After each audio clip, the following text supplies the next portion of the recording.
Jesus did not ask for the 5 loaves and 2 fish because he needed a starting point, but because he wanted to expose exactly how terribly empty the disciples' hands actually were. He stands on a grassy hillside facing 5,000 hungry men, plus women and children, and listens as Philip pulls out a mental ledger, calculating that 8 months' wages wouldn't buy a single bite for everyone. I think most of us read that moment as a simple test of faith, but the Greek word used by the Gospel writers for Philip's calculation implies a precise economic audit. Philip has done the math, and the math says they are entirely bankrupt. Yet Jesus asks for the bread anyway. He demands the very offering he already knows could never be enough. It is a staggering thing to consider. We often imagine God only asks for what we can faithfully supply. But here, Jesus points directly at their profound scarcity and says, "Bring it to me." Jesus therefore lifting up his eyes, and seeing that a great multitude was coming to him, said to Philip, "Where are we to buy bread, that these may eat?" This he said to test him, for he himself knew what he would do.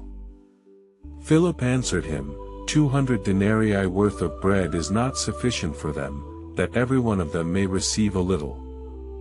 One of his disciples, Andrew, Simon Peter's brother, said to him, "There is a boy here who has 5 barley loaves and 2 fish, but what are these among so many?" Look closely at the actual lunch that was offered on that dusty slope. 2 small fish, likely dried, salted, and no larger than sardines, and 5 flat barley loaves, the cheap, coarse bread of the absolute poorest in society.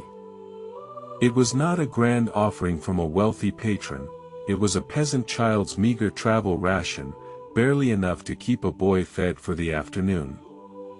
We might expect the creator of the universe to simply bypass this sad little collection, to conjure a feast out of thin air as manna once fell over the Sinai sands.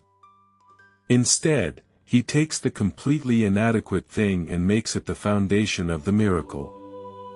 This is the near edge of a truth that changes how we carry our weariness. Jesus asks for our desperately short supply not to mock our limits, but to change the entirely flawed math we use to survive. We measure what we have against what we face, and we despair. He takes what we have, places it in his scarred hands, and breaks the equation apart. When evening had come, his disciples came to him, saying, "This place is deserted, and the hour is already late.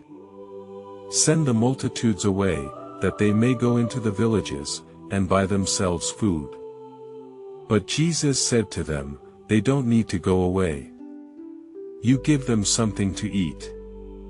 They told him, "We only have here 5 loaves and 2 fish." He said, "Bring them here to me." Think of how often we stare at our own impossible ledgers. A medical diagnosis we simply do not have the physical or emotional strength to carry. A deep fracture in our family that we lack the wisdom to heal. A bank account that simply will not stretch to the end of the long month ahead. We sit at our kitchen tables under the dim, quiet light of the stove, holding our own 2 dried fish and 5 flat loaves. We feel the crushing weight of our insufficiency, convinced that because we lack enough, we are entirely defeated. This pattern of demanding the utterly inadequate winds its way through the entire history of our faith. Long before the Galilean hills, the prophet Elijah stood at the gates of Zarephath during a devastating famine and asked a starving widow for bread. She told him she was gathering 2 small sticks to cook a final handful of flour for herself and her son, so that they might eat it and die. The prophet's response seems almost cruel at first glance. He tells her to make him a small loaf first. He asks for the literal end of her rope. So he arose and went to Zarephath, and when he came to the gate of the city, behold, a widow was there gathering sticks. He called to her, and said, please get me a little water in a jar, that I may drink." As she was going to get it, he called to her, and said, "Please bring me a morsel of bread in your hand." She said, "As Yahweh your God lives, I don't have a cake, but a handful of meal in a jar, and a little oil in a jar. Behold, I am gathering 2 sticks, that I may go in and bake it for me and my son, that we may eat it, and die." Elijah said to her, "Don't be afraid. Go and do as you have said, but make me a little cake from it first, and bring it out to me, and afterward make some for you and for your son." But God was not taking from her, he was setting the stage to become her completely inexhaustible supply. The heavy stone jar of flour was not used up, and the clay jug of oil did not run dry. When we finally let go of our fierce, desperate grip on the little we possess, a strange and quiet peace begins to settle over the soul. I think we realize, perhaps for the first time, that we were never actually meant to be enough on our own. If walking through these quiet moments of Scripture brings some stillness to your day, I hope you might subscribe to the channel, and continue walking this Emmaus road beside us. Let us return to that hillside in Bethsaida, as the late afternoon sun casts long shadows over the green grass. The disciples have organized the massive, murmuring crowd into groups of 50s and 100s, sitting them down in the pasture. Can you imagine the sheer tension in the chests of Peter and John as they stood there with empty wicker baskets, watching Jesus hold up that pathetic peasant lunch?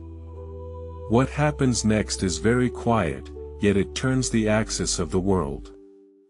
Jesus looks up to heaven and gives thanks. The Greek word is Eucharistio, a term of profound gratitude. He gives thanks for an offering that, to every human eye, represents failure and starvation. He took the 5 loaves and the 2 fish, and looking up to heaven, he blessed and broke the loaves, and he gave to his disciples to set before them, and he divided the 2 fish among them all. They all ate, and were filled. He blesses the deep inadequacy. And only after he blesses it, does he break it. I think there is a profound mercy in the sequence of those actions. The blessing always precedes the breaking. When we hand God the fragmented, insufficient pieces of our courage or our endurance, he does not look at them with pity or disdain. He receives them with divine gratitude, blessing our fragile trust before he breaks it open to feed the circumstances around us.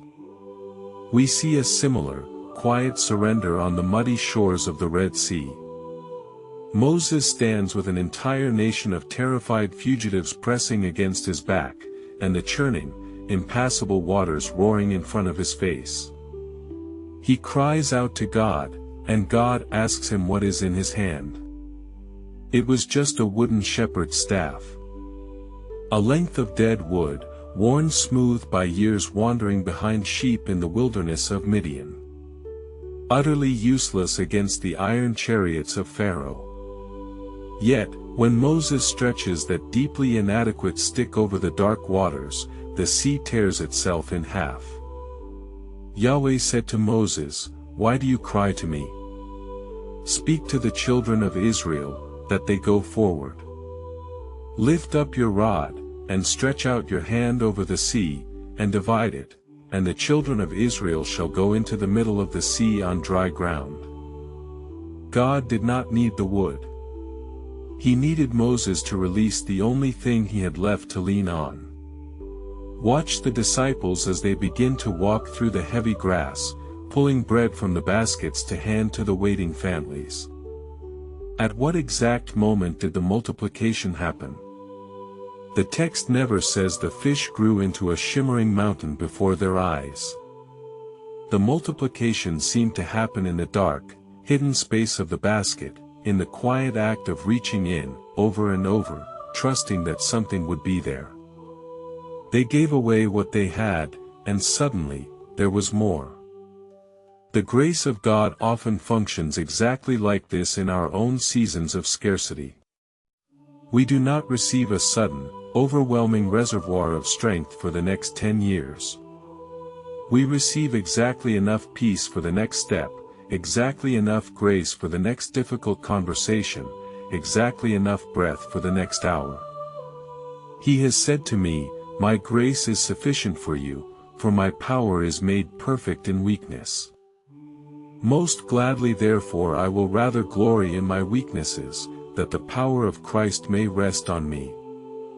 We carry our baskets through the weary crowds of our own lives, handing out pieces of our broken loaves, astonished to find that our hands are never truly empty. Our scarcity is not a punishment.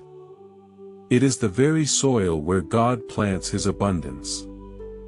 When evening finally falls, and the thousands have eaten their fill, 12 baskets of broken pieces remain in the trampled grass.